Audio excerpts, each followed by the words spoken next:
बिस्मिल्लाहिर्रहमानिर्रहीम अस्सलाम वालेकुम class 11 welcome back to my channel. आज हम करेंगे यूनिट नंबर 10 के न्यूमेरिकल्स जो कि बहुत ही इजी हैं। हमने फ़र्स्ट ऑफ ऑल तो देखना है कि कॉन्सेप्ट क्या होते हैं। फर्स्ट 5 न्यूमेरिकल्स इस वीडियो में हम करेंगे और इंशाल्लाह अगले जो 5 हैं वो हम अगली वीडियो में करेंगे, क्योंकि ये काफ़ी लंबे लंबे न्यूमेरिकल्स हैं, कुछ समझ नहीं आती अगर इकट्ठे हम सारे कर लेंगे और एक वीडियो में इंसान इतना ज़्यादा नहीं देख सकता। तो आपने फ़र्स्ट ऑफ ऑल तो इनकी बेसिक कॉन्सेप्ट क्लियर करने हैं कि क्या चीज़ें हैं, बाकी हम आपको बताते जाएंगे साथ साथ। अब फर्स्ट न्यूमेरिकल पढ़ते हैं। Water at 20 degree Celsius falls from a height of 854 metres. If the whole if the whole energy is used in increasing the temperature, find out the final temperature. Specific heat of water is for 200 joule kelvin पर kilogram पर। मतलब ये हमारे पास value दी गई है, सारी चीज़ें हमें क्लियर कर दी गई हैं, बस हमने फाइनल टेम्परेचर फाइंड करना है। T1, जब भी आपके पास डिग्री सेल्सियस की बात की जाए तो हमारे पास टेम्परेचर होता है, तो T हमारे पास क्या है, T1 हमने फाइंड कर दिया। मतलब इनिशियल टेम्परेचर हमारे पास गिवन है 20 डिग्री सेल्सियस, और साथ में हमारे पास मीटर हाइट जिनसी है वो कितनी है 854 मीटर्स। और अब इसके बाद हमारे पास क्या है कि स्पेसिफिक हीट भी दे दी गई है। स्पेसिफिक हीट को किससे रिप्रेजेंट करते हैं, CW से, इज इक्वल टू 4200। मतलब ये इस तरीके से हमें दे दी गई है। अब हमने क्या चीज़ फाइंड करनी है, तो मैं आपको बता चुकी हूँ कि हमने फाइंड करना है T2। हमने करना है T2, जिसे हम फाइनल वेलोसिटी भी कह सकते, T2 फाइंड करना है जिसे हम फाइनल टेम्परेचर भी कह सकते हैं। तो ये हमने फाइंड करना है, बस ये इतनी सी चीज़ जो है वो हमें फाइंड करनी है, तो ये बहुत इजी है। अब हमने सबसे पहले तो देखना है कि इसमें कौन सा फार्मूला अप्लाई हो सकता है। तो इधर एक ही फार्मूला अप्लाई हो सकता है, जैसे कि अब यहाँ पे इन्होंने बताया हुआ है कि जो लॉस ऑफ पोटेंशियल एनर्जी होती है ना, वही गेन ऑफ थर्मल एनर्जी होती है। बताया तो नहीं गया, लेकिन हमें यहाँ से इधर से पता चल गया है कि if the whole energy is used in increase the temperature, सारी जो एनर्जी है वो यूज़ हो रही है इंक्रीज़ करने में टेम्परेचर को।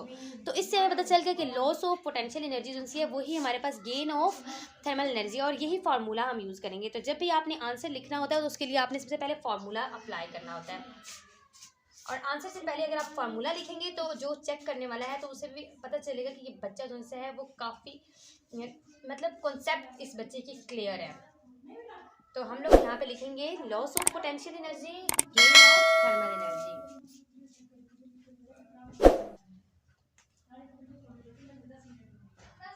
इसका फार्मूला अप्लाई करना है कि पोटेंशियल एनर्जी का क्या होता है। तो पोटेंशियल एनर्जी का फार्मूला हमारे पास होता है mgh। तो mgh लिख देते हैं। जस्ट फार्मूलों का आपको पता होना चाहिए, तो ये सारे क्वेश्चन बहुत ईजी हैं। और थर्मल एनर्जी के लिए क्या यूज होता है, delta Q. Just this is the main formula which you apply in these questions, okay, in these numerical problems. So mgh, और अब इसको जो ओपन किया जाए तो इसके साथ जो सारी ये चीज़ें हैं ना, ये सारी इसके अंदर आ जाती हैं। mcw डेल्टा t ये आ जाता है इसके अंदर। अब इधर देखिए सेम कौन सी चीज़ें हो रही हैं, और ये जो सा m है ये इस m से कट जाएगा। अब ये सेम gh रह जाएगा और cw डेल्टा t रह जाएगा। अब इन चीज़ों को हमने फाइंड कर लेना है। gh भी हमारे पास गिवन है, g गिवन है, gh अब आ गया ना, तो अब इसका मतलब है कि आपके पास g भी होना चाहिए। जब फॉर्मूले के अंदर g आ गया तो g हमारे पास, आपको पता है कि अर्थ की क्या होती है, ग्रेविटी 9.8 होती है, तो 9.8 आपने याद रखनी है। चीज़ उनसे है उसकी वैल्यू लिख लेते हैं 9.8, और h की जो वैल्यू है वो 854 है, इज इक्वल टू CW हमारे पास क्या था 4200। और इसके साथ अब आपने अब t की जो वैल्यूज़ है जो हमने फाइंड करना है वो हम पहले लिख देंगे, और जो फाइंड हुआ है वो हम जो गिवन है वो हम लिख देंगे साथ। तो चले T2 माइनस T1, और इन दोनों को जब हम मल्टीप्लाई करेंगे तो हमारे पास आंसर आ जाएगा 83। मैंने पहले से कैलकुलेट किया हुआ है यहाँ पे, और साथ हमने इस वैल्यू को एज इट इज़ लिख देना है।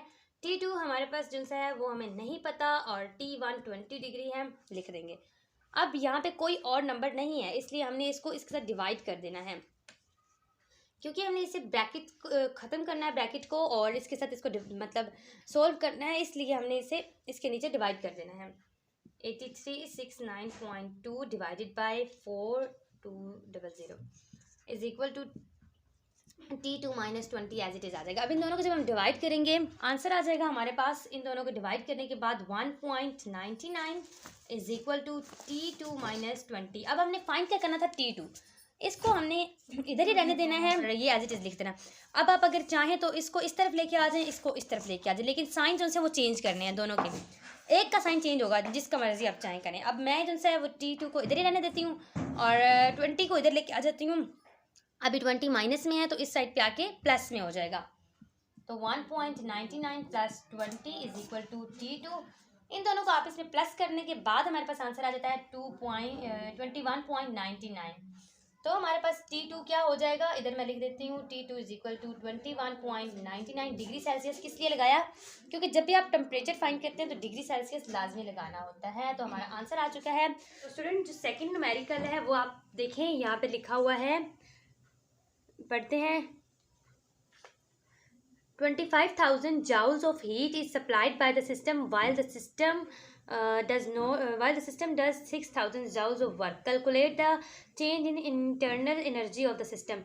आपने हीट इन्हें दे दी गई है और वर्क भी दे दिया गया है और साथ में हमने कैलकुलेट करना है इंटरनल एनर्जी। अब आपको पता होना चाहिए कि हीट को हम किससे रिप्रेजेंट करते हैं, डेल्टा क्यू से। जहाँ पे भी हीट का लफ्ज आ जाएगा delta Q is equal to ये जो नंबर दिया होगा साथ वो लिख देना है।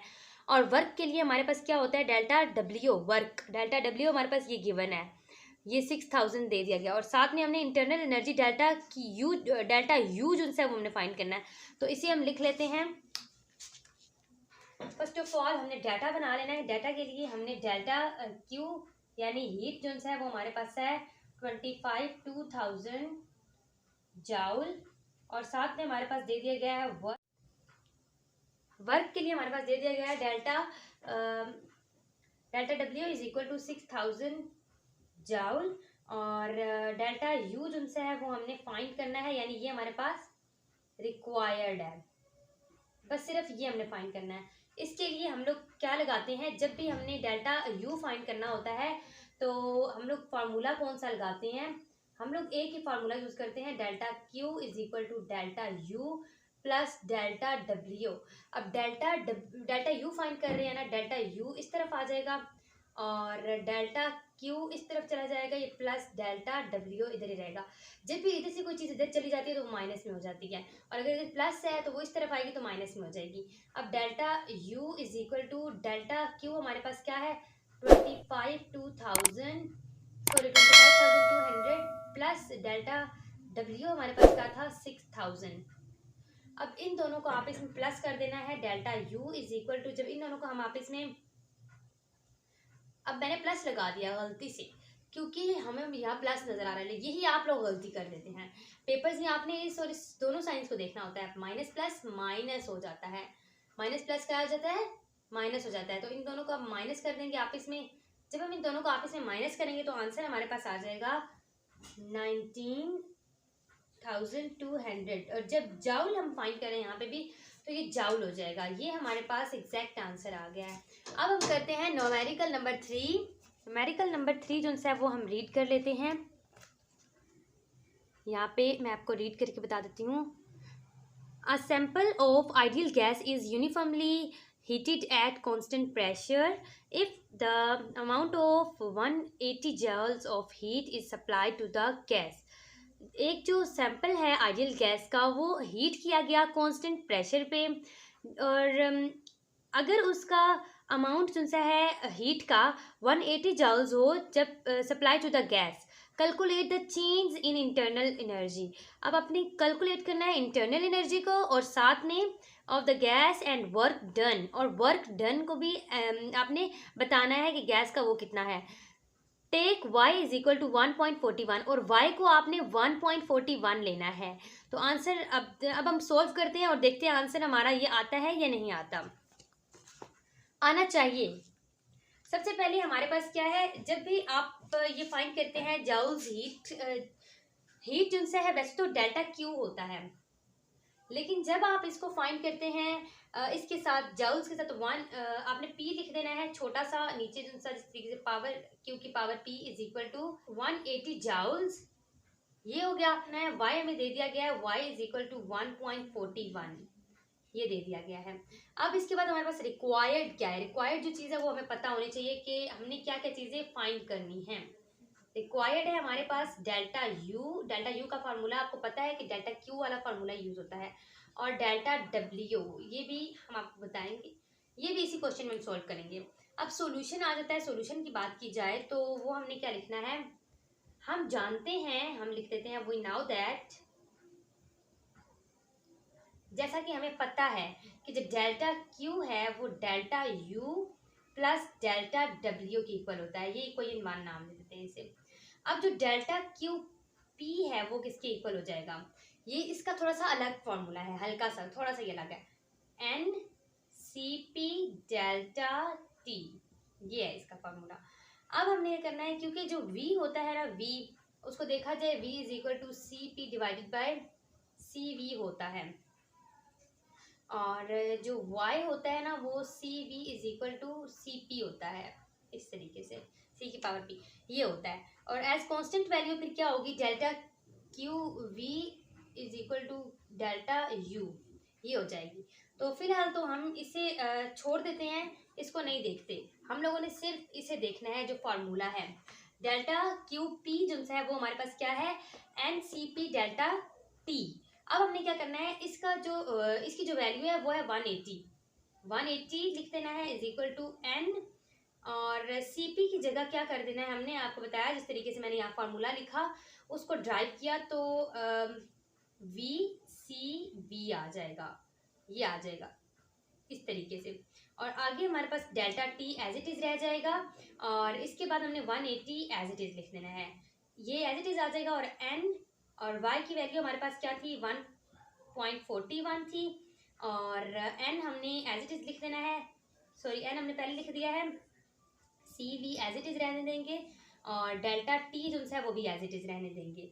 अब हमने क्या करना है, 180 एज इट इज रहने देना है, और यहाँ पे कोई और नंबर नहीं है सिवाय इसके, तो इसको इसके नीचे आके डिवाइड कर देना है, 1.41 इज इक्वल टू n, और ये सी वी यहाँ से बच गया और डेल्टा टी यहाँ से बच गया, ये इधर लिख दिया। अब हमने क्या करना है, ये भी हमने एक साइड पे लिखा था जब मैं यहाँ पे वो सॉल्व कर रही थी, तो हमने लिखा कि ये जो डेल्टा, ये सारी जो वैल्यू है जब हम सॉल्व करते हैं तो ये डेल्टा यू के इक्वल होती है, ठीक है, ये डेल्टा यू के इक्वल होगी। अब हमने इन दोनों को आपस में डिवाइड कर देना है, जब हम इन दोनों को आपस में डिवाइड कर देंगे तो हमारे पास आंसर क्या आ जाएगा, 127.6 is equal to delta U, ये आ गया। अब डेल्टा यू हमारे पास ये निकल आया, आप ये यहाँ पे लिख दें और ये उधर कर दें तो फिर भी सही है, ऐसे भी सही है, जैसे आप करना चाहें। अब हमने करना है क्या है कि इसको इक्वेशन 1 में पुट कर देना है, इक्वेशन 1 हमारे पास ये है, इसमें पुट कर देते हैं, हम लिख देंगे 7, यहाँ पे हम इसे सॉल्व कर लेते हैं, putting this in equation 1,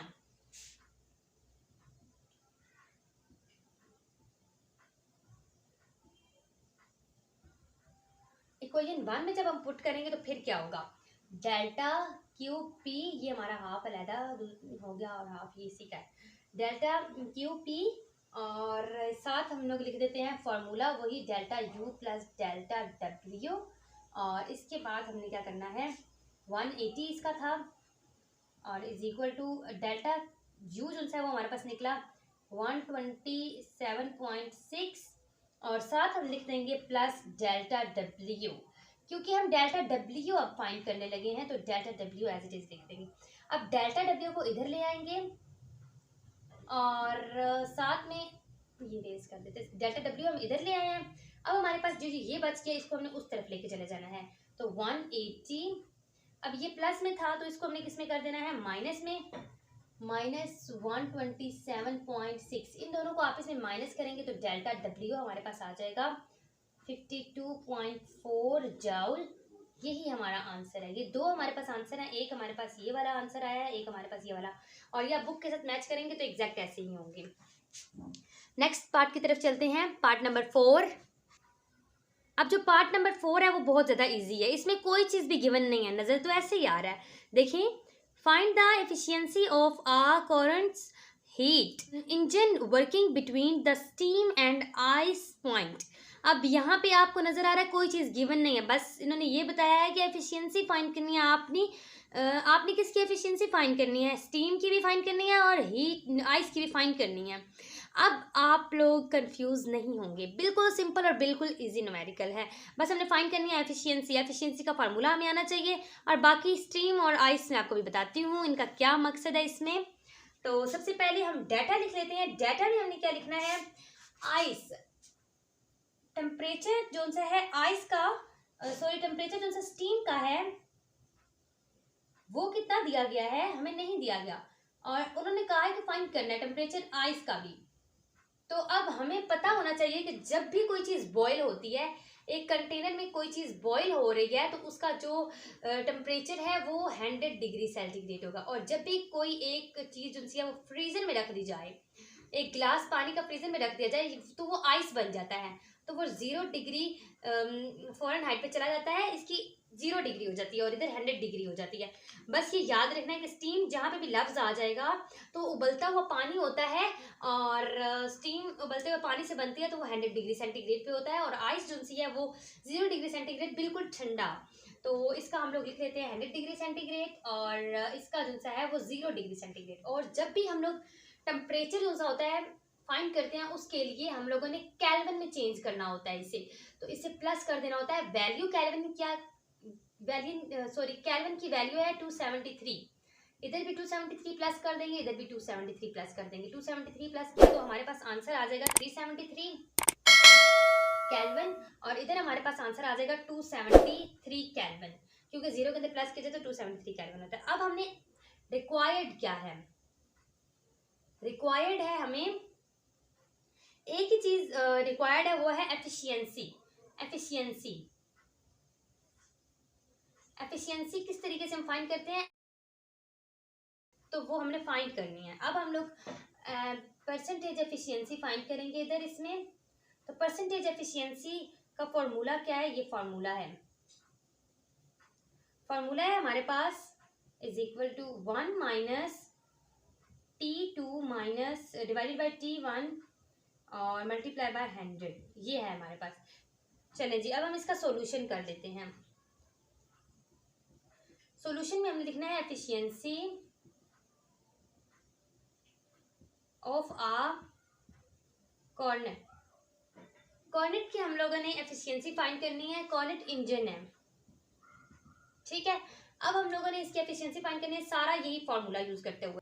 efficiency is equal to, और पहले तो हम लोगों ने इसको सोल्व करना है, तो इसको कैसे सोल्व किया जाता है, T1 इधर आ जाएगा, T1 इसके मल्टीप्लाई हो जाएगा, तो T1 minus T2 divided by T1 as it is रहेगा। इसको ऐसे ओपन किया जाता है, इसको इससे मल्टीप्लाई करवा दिया जाता है, T1 माइनस ये एज इट इज रहता है और ये नीचे एज इट इज रहता है। अब इसको जब हम सोल्व करेंगे तो क्या आएगा, T1 हमारे पास क्या है, T1 जो सा है वो हमारे पास हमेशा जो सा है वो ये होगा T1 और ये होगा T2, ये T1 है और ये T2 है। तो T1 और T2 को आपस में हमने माइनस करवा देना है, तो यहाँ लिख लेते हैं 373 माइनस 273 डिवाइडेड बाय 373, क्योंकि T1 है 373 है, मैंने 2 लिख दिया। अब हम लोग जब इसे सॉल्व करेंगे तो हमारे पास आंसर क्या आएगा, इसको इसमें से माइनस किया तो 100 आ जाएगा, डिवाइड कर देंगे 373। अब हमने इन दोनों को आपस में डिवाइड करना है, तो उसको डिवाइड करने के बाद हमने सॉल्व भी करना है। ये वाला जो सारा फॉर्मूला ये हम लगाते हुए इसको इधर रख देंगे। T2 ऊपर है, T2 ऊपर, T1 नीचे, ये दोनों नंबर है, T2 का ये T1 का। तो इनको हम लोग लिख लेते हैं 1 minus 100 divided by 373 multiply by 100। जब हम इसे सॉल्व करेंगे तो एफिशिएंसी हमारे पास आ जाएगी। इसको सॉल्व करने के बाद हमारे पास एफिशिएंसी क्या आई, -25.81%। जब ये एफिशिएंसी फाइंड की जाती है तो परसेंटेज लगाते हैं। तो ये हमारे पास इसका आंसर आ गया है और सॉल्व हो चुका है। तो अब हम लोग नेक्स्ट पार्ट करते हैं इसका। ये आप लोग उतार लें अपनी नोटबुक्स में। अब बारी आ जाती है न्यूमेरिकल नंबर 5 की। सबसे पहले हमने डाटा लिख लेना है, तो मैं पहले पढ़ देती हूँ ये कैसा है न्यूमेरिकल। चलें जी, यहाँ पे हम पढ़ते हैं ये लास्ट वाला न्यूमेरिकल है. Sorry, a Cornet heat engine absorbs 2000 joules of heat from the source of heat engines at 227 degrees Celsius and rejects 1200 joules of heat during each cycles to sink. Calculate efficiency of engines, temperature of sink and amount of work done during each cycle. अब हमने क्या find करना है, यहाँ पे इन्होंने एक current heat engine जो है वो ऑब्जर्व करता है 2000 हीट को, और उसका कितना टेम्परेचर है 227 डिग्री सेल्सियस है, जो कि दूसरी हीट है उसकी, और जबकि दूसरी एजेंसी है 1200 है, और ये जो साइकिल है ये सिंक करता है 1200 डिग्री सेल्सियस पे. तो आपने इसका क्या कैलकुलेट करना है, यहाँ पे हमें बता दिया गया कि आपने एफिशिएंसी कैलकुलेट करनी है, टेम्परेचर भी कैलकुलेट करना है और वर्क डन भी कैलकुलेट करना है. ये तीनों चीज़ें कैलकुलेट करनी है. एफिशिएंसी भी मैंने आपको फाइंड करना सिखा दी, लेकिन अभी हम फिर करते हैं, और टेम्परेचर को भी मैंने आपको फाइंड करना सिखाया हुआ है, और वर्क डन को भी. तो चले सॉल्व करते हैं इस न्यूमेरिकल को. Numerical number 5. सबसे पहले हमें दो हीट्स दी गई हैं. तो फर्स्ट ऑफ ऑल हमने पहली हीट को क्या नाम देना है, Q1. Q1 हमारे पास क्या है 2000 जाउल्स, और T1 हमारे पास क्या है, जो पहला दिया गया ना टेम्परेचर, उसको हम लोग T1 का नाम देंगे. सॉरी, यहाँ पे दिया ही एक गया है, इन्होंने हमें अगला टेम्परेचर फाइंड करने के लिए कहा गया, तो T1 पहला हो जाएगा. अब हमारे पास जो ये टेम्परेचर है, टेम्परेचर को मैंने आपको बताया कि पहले कैल्विन्स में चेंज करते हैं, तो ये T1 है जिसको हम लोग कैल्विन्स में कर लेते हैं, प्लस कर देना इसे 273 के साथ. तो हमारे पास आंसर क्या आ जाएगा, ये हमारे पास इसको चेंज करने की वैल्यू होती है, ये आपने याद करनी होती है 273. जब भी आप टेम्परेचर फाइंड करते हैं तो उसे चेंज करना होता है कैल्विन में. इन दोनों को आप इसे प्लस कर देंगे तो हमारे पास आ जाएगा 500K. और इसके बाद Q2 हमारे पास क्या दिया गया है, Q2 है 200 जाउल्स, 1200 जाउल्स है, 1200 जाउल्स. और अब हमारे पास रिक्वायर्ड क्या है, रिक्वायर्ड हमें पता होना चाहिए कि हम लोगों ने क्या चीज़ फाइंड करनी है. रिक्वायर्ड लिख दें या फाइंड लिख दें, रिक्वायर्ड लिख दें या फाइंड लिख दें. तो रिक्वायर्ड हमने क्या करना है, यानी इफिशियंसी, और T2 हमने फाइंड करना है, और W यानी वर्क हमने फाइंड करना है. ये तीनों चीज़ें यहाँ फाइंड करनी है. फॉर्मूला कौन सा रहेगा, फॉर्मूला भी आपको पता होना चाहिए. फॉर्मूला जो है वो इसमें एफिशिएंसी का रहेगा. फर्स्ट ऑफ ऑल तो हम एफिशिएंसी फाइंड करेंगे. एफिशिएंसी फाइंड करने के लिए एफिशिएंसी परसेंटेज लगानी पड़ती है 1 माइनस, अब यहाँ पे हमारे पास T2, पहले हमने क्या किया था इस तरीके से T2 minus T2 divided by T1 किया था. अब यहाँ पे पहले Q1 है और Q2, ये दोनों हमें फाइंड करना है. Q2 हमारे पास दिया गया है, Q2 हमने पहले लिख लेना है, क्योंकि हमारे पास Q1 है, पहले Q2 और Q1 फाइंड कर लेना है. यहाँ पे हमारे पास T1 और T2 नहीं दिया गया, इसलिए हम लोग नहीं फाइंड कर सकते. हम लोगों ने इसे फाइंड कर लेना मल्टीप्लाई 100. अब इसके साथ इसके जो नंबर्स हैं वो लिख देने हैं. और दूसरी क्या चीज़ फाइंड करनी है, टी की भी फाइंड करनी है. Efficiency 1 minus T2 divided by T1, दोनों की फाइंड करनी है. तो जो मर्जी आप पहले कर लें, आंसर्स बस आपके सेम आने चाहिए. तो आगे पीछे थोड़ा सा हो जाए फर्क नहीं होता, लेकिन बिल्कुल ही चेंज नहीं होने चाहिए आंसर. और W क्या होता है Q1 माइनस Q2, ये हमारा इसका फॉर्मूला होता है. अब हम इसे सोल्व कर लेते हैं. सोल्यूशन जो है वो मैं स्टार्ट करती हूँ यहाँ से. Efficiency 1 minus Q2 divided by Q1, और मल्टीप्लाई कर देना इसे 100 के साथ. और जब हम इसे फाइंड करेंगे तो हमारे पास क्या आएगा, is equal to 1 minus 1200 divided by 2000 multiply by 100. और इसको आप कैलकुलेटर के जरिए करेंगे तो एंड पर इसके बाद ये वाला स्टेप आपने नीचे करना है वैसे, लेकिन यहाँ पे मैं इधर ही चलिए नीचे कर लेते हैं. इधर आपने ये स्टेप कर लेना है. इसको जब हम कैलकुलेटर के जरिए सॉल्व करेंगे तो हमारे पास सीधा सीधा आंसर आ जाएगा 40%. तो जब भी हम एफिशिएंसी निकालते हैं तो वो परसेंटेज में होती है, तो 40% निकल गई. इसके बाद हम यहाँ से स्टार्ट करते हैं. तो अब हम लोगों ने T2 और T1 भी फाइंड करना है. तो अब हमने इसकी एफिशिएंसी फाइंड करनी है. Percentage efficiency 1 minus T2 divided by T1 और मल्टीप्लाई बाय 100, ये हो जाएगी. इसको हमने कैसे सॉल्व करना है, इसको हमने कर देना है. पहले पता है हमारे पास n क्या आया 40, परसेंटेज जो निकली हमारे पास आई 40%, is equal to 1 minus T2 जो है वो हमारे पास नहीं है। T1 हमारे पास निकल आया। T1 हमने ये खुद निकाला था, 2 ये था ना हमारे पास, इसको हमने प्लस कर दिया था इसके साथ, इन दोनों को आपस में प्लस किया तो ये हमारे पास आ गया था। ये थोड़ा ऊपर करके लिख लीजिए, मैंने थोड़ा नीचे लिख दिया है, तो ये इसी का है। तो 500 हमारे पास आ गया था और मल्टीप्लाई हमने कर दिया 100 के साथ। अब हमने क्या करना है, अब T2 हम फाइंड कर रहे हैं ना, तो T2 कैसे फाइंड करते हैं, T1 तो हो गया, T2 फाइंड करना है, ये भी हो गया, ये 2 चीज़ें रह गई हैं। अब पहले इसे फाइंड करते हैं, फिर हम इसे फाइंड करेंगे। तो अब हमने क्या करना है, T2 को साइड पे लेके जाना है, इस नंबर को पूरे को साइड पे लेके चले जाना है, और हमने इसको इज इक्वल टू जो 1 है ये वाला, ये इधर ही रहेगा 1, और ये 40 इधर माइनस हो जाएगा, माइनस 0.4 ये हो जाएगा। अब हमने क्या करना है, ये अगर आप कैलकुलेटर पे पूरे तरीके से सोल्व करें नहीं होगा, लेकिन इस तरीके से जैसे मैं करवा रही हूँ ऐसे ही आपने करना है। और अब हमने क्या करना है, इसको इसके साथ इन दोनों को जो है कुछ भी नहीं करना, और अब हमने इसको माइनस कर देना है, T2 डिवाइडेड बाई 500 और माइनस इज इक्वल टू, इन दोनों को माइनस किया तो 0.6 आ गया।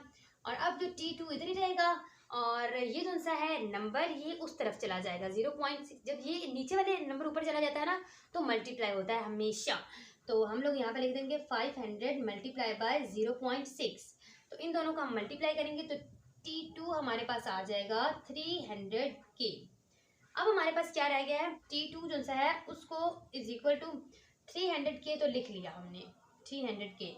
इसमें से हमने माइनस कर देना है जो हमारे पास टेम्परेचर टोटल था, जिस तरह ये हमारे पास टेम्परेचर होता है केल्विन में चेंज करने के लिए, तो इसको माइनस कर देना अंदर से 273। इनको अब जब माइनस करेंगे तो आंसर क्या आएगा, T2 is equal to 27 degree Celsius. 27 degree Celsius आ गया, हो गया ये वाला।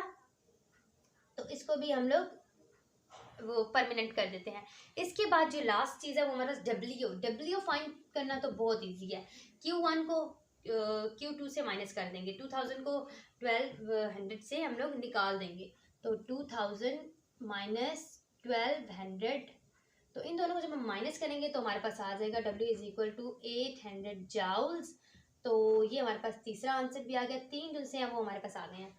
अब ये जो सा क्वेश्चन है ये भी हमारे पास सोल्व हो चुका है, बहुत ही इजी और बहुत ही सिंपल मेथड से हुआ है। यहाँ पे स्टूडेंट्स को एक चीज़ डिस्टर्ब कर रही होगी कि ये हमारे पास 0.4 कैसे आया, यहाँ पे तो 40 है, तो हमने 100 के साथ 40 को डिवाइड कर दिया था, 40 ऊपर लिखा था 100 नीचे लिखा था, तो हमारे पास 0.4 आ जाएगा, क्योंकि इधर से इधर जाना है नंबर, तो इसलिए हम लोग ने ये जो बाहर वाले नंबर्स हैं इनके साथ ये जो बाहर वाला ये 40 है और इसको डिवाइड करवा दिया, तो हमारे पास क्या आएगा देख लेते हैं। 40 divided by 100 is equal to 0.4 हमारे पास आ चुका है, तो ये हमने इसलिए लिखा था। अब आपको क्लियर होगा आपका क्वेश्चन, सॉरी मैं उधर नहीं बता सकी लेकिन अभी बता दिया। तो अगर आपको मेरी वीडियो अच्छी लगी है तो इसे लाइक कर दीजिएगा, और जो भी स्टूडेंट्स मेरे चैनल पे नए हैं तो वो चैनल को लाजमी सब्सक्राइब कीजिएगा। स्टूडेंट्स इंशाल्लाह अगली वीडियो में हम बाकी सारे न्यूमेरिकल्स जो रह गए हैं इस चैप्टर के वो क्लियर करेंगे। मेरी पूरी कोशिश होती है कि सारे स्टूडेंट्स को समझ जाए। अल्लाह ताला आप सब स्टूडेंट्स को कामयाब करे, अपनी मेहनत जारी रखिए, जब तक आपने प्रैक्टिस की तब तक आप कामयाब होते रहेंगे। हिम्मत नहीं हारनी, क्योंकि ये जो क्लासेस होती है इनमें आपने अपने टीचर्स से निचोड़ के सबक निकालना होता है, और इसके बाद ये दो साल जो होते हैं ये दोबारा कभी नहीं आते, इसलिए आप लोग दिन रात एक करके मेहनत करें और अपना वक्त ज़ाया ना करें। बस ये 2 साल ही हैं, आप लोग इतने कामयाब स्टूडेंट्स बन जाएंगे, बस आपने मेहनत करनी है और बाकी सब कुछ अल्लाह ताला के हवाले कर देना है। तो देखिएगा कैसे कामयाबी आपके कदम चूमती है। वालिदैन की दुआएं भी लिया करें, बहुत ज़रूरी होती हैं वालिदैन की दुआएं। दुनिया की दुआएं इतनी नहीं होती जितनी वालिदैन की दुआएं ज़रूरी होती हैं, तो अपने वालिदैन की कदर करें। स्टूडेंट्स इंशाल्लाह अगली वीडियो में मुलाकात होगी। अल्लाह हाफिज़।